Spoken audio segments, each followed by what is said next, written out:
Ang kislap.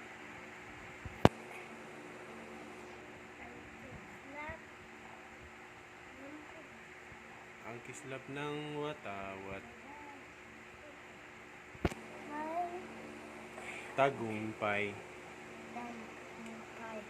na nagniningning. Ang bituin.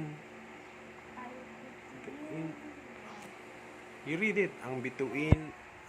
Ang bituin at araw.